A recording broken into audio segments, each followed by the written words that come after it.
One of the hardest things for many businesses to do is to create that level of intrigue where people want to connect with you. So we're going to deep dive into that today. Come listen. Welcome to the Behind Her Brand podcast with your host, Kimberly Spencer. Every week, join Kimberly and her guest for inspiring interviews with passionate business builders, corporate leaders, and catalysts of change. Plus, we will be sharing business and career building strategies and tools that you can use to grow. So let's dive into today's episode. Hey everyone, and welcome back to another episode of our Behind Her Brand podcast. I am your host, Kimberly DeShields-Spencer. And today we are going to dive into what it means to create intrigue when it comes to your brand. And this is one of the most challenging areas for many businesses. So often what I find is whether you are growing your brand in whatever respective area is that we focus so much on information. Putting information out there only, letting people know about the features of our business, letting people know, hey, this is what I do, sign up, be a part, hire me, all the different things that we typically say and do. But here's the thing. One of the biggest elements that you want to do is attract someone's eye. Just like when we go to a restaurant and people take pictures of food because it's beautiful and it looks amazing. And when people post them or they put them, in our Google images and etc., we get drawn in by what our eye sees, right? We get drawn in when something looks beautiful and colorful, intriguing, yummy, delicious, whatever different adjectives we come up with.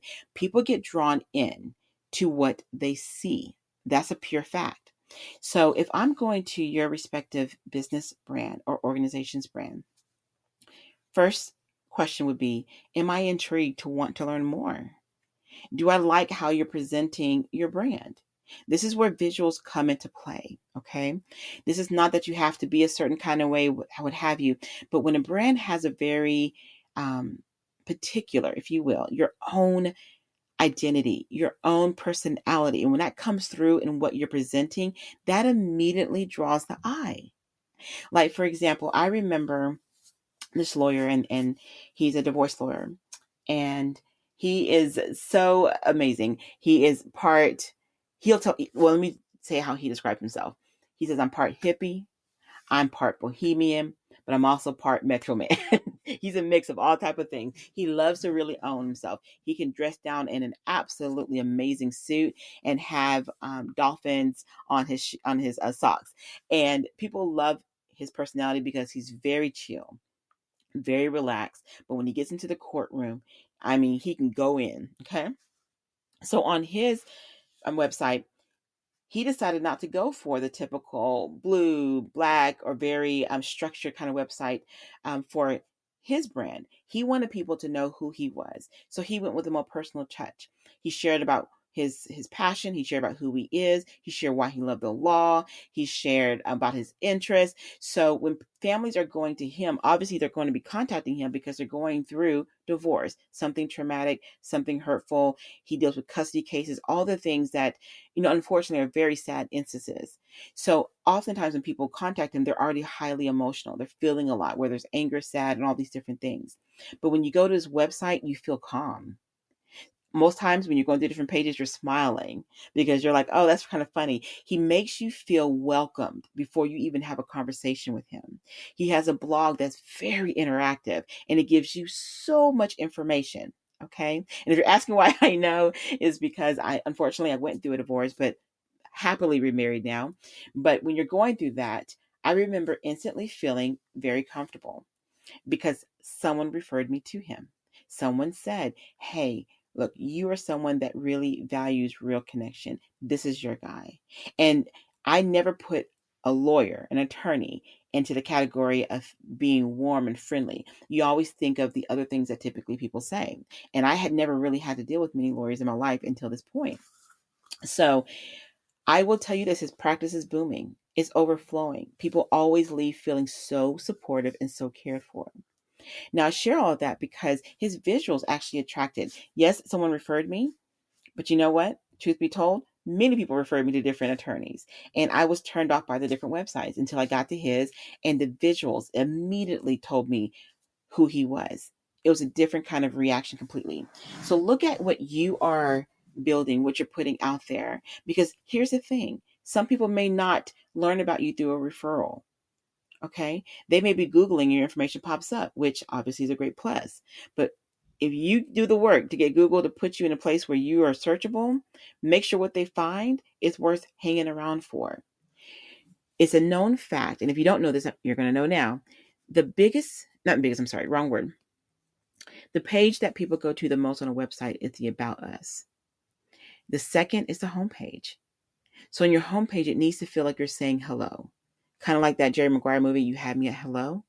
Do you have people at hello when they come to your respective areas of entry to learn about your business? The visuals need to speak to who you are. And I know that so often we read about all these different things that you must have, should do. I tell my clients all the time, your brand needs to be a reflection of you. If you like hot pink and turquoise, we can find a way to make it work on a website in a way that obviously won't repel people, that will still draw them in. And I mean that. Your brand has to represent your personality. So that's first and foremost. And when you do that, when you are your own self, you're operating your own voice, that in itself can be a sense of intrigue, because people could feel like, you know what? They don't feel like everybody else. Like, let me learn a little bit more. So now that you're creating that intrigue, the next thing is your level of information. You will hear me say this throughout many of my podcasts because I know it to be the truth. Your content speaks volumes. How you communicate. I'll give you a little tip. When you're writing your website copy, you're writing your blogs, you're recording podcasts, think about a lot of things that people say in your course of conversations with them. What are they asking you? What are they telling you that they're frustrated with? What needs are they communicating to you? On the flip side of that, what are some reasons why people say they won't work with you? Is it financial? Is it time? Is it that they don't feel like they really need everything you offer? Think about all the different things on both sides of those coins.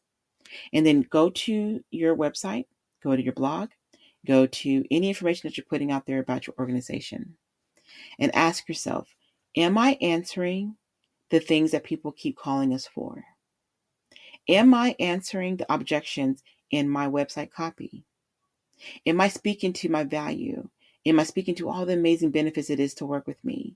Am I addressing how my client or potential customer talks all the time? Am I communicating in a voice that they will understand?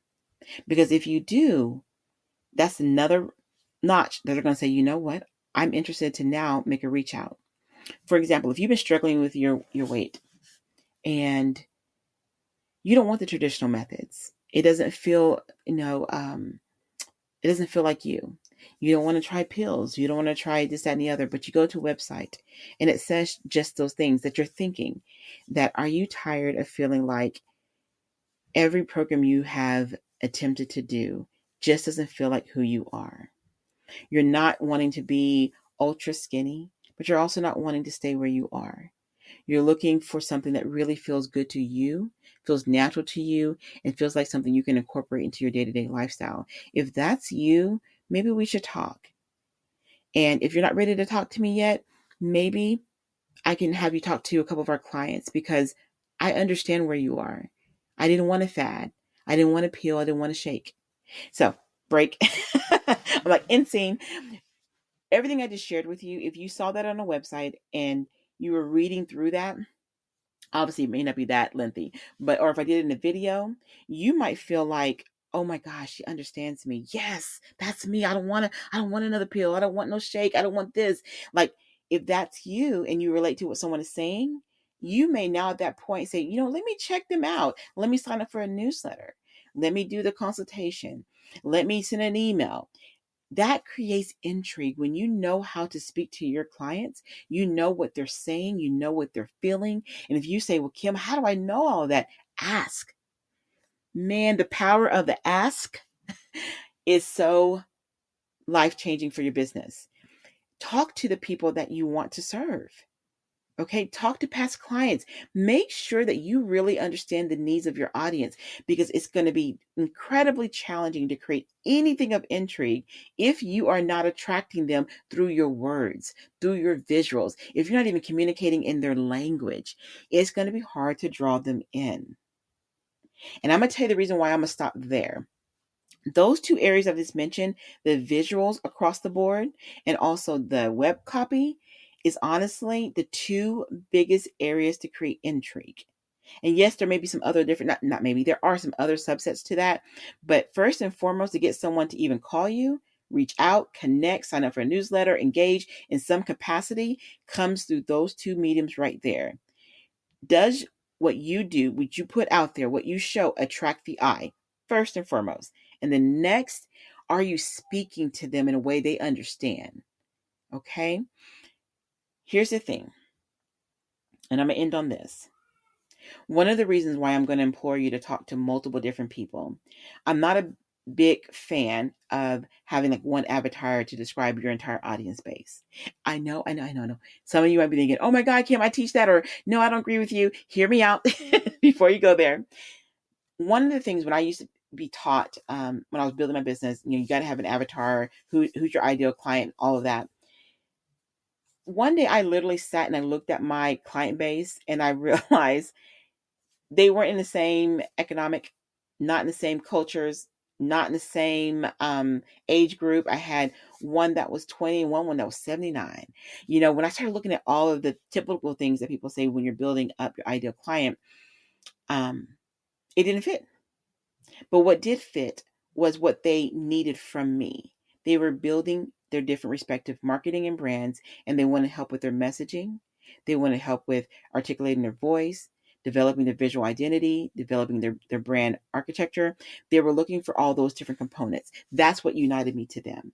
And that's why I realized one avatar did not work. Okay. So that's why I implore you, when you are getting the information about what your clientele needs, ask different people. Okay. Because they're all going to have probably different needs that you can meet, but they may not fit one particular model. So I hope this was helpful to you. As I always share with you, and if you've been following me any length of time, you know that I'm always encouraging people to reach out to us and share with us the information that you're looking for, because we want to make sure that we're helping you build effective, marketable, profitable, and scalable brands. Okay. So thank you again for listening to today's podcast on creating intrigue. And I can't wait to hear some of your feedback about putting these different things in place, taking the time to really and truly master the art of having that conversation through your branding with your clients or your potential clients. That is so key. You will find such a marked difference in your growth. So I'm going to invite you to visit us at our website at www.behindherbrand.net, but also follow us on Facebook at Behind Her Brand and on Instagram at Behind Her Brand. We would absolutely love to connect with you and to build with you and to continue to support one another. You have a great day, and thank you again for listening to the Behind Her Brand podcast.